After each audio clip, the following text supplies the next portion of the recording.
So I'm here with our family of products called the MMB, or medical monoblock products. They're used in mobile surgery applications, including C-arms for orthopedic and vascular imaging, and O-arms and helical CT scanners and cone beam CT for image-guided surgery and treatment.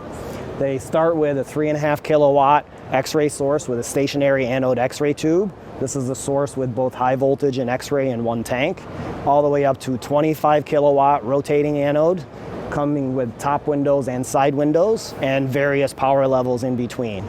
All the products come with a common control and inverter section. It goes in the base unit, and they have optional energy assist with both battery and capacitor, complete with charger, diagnostics, and status. So these are really unlocking a lot of new applications with volumetric imaging, both on C-arms and on O-arms CT products as well.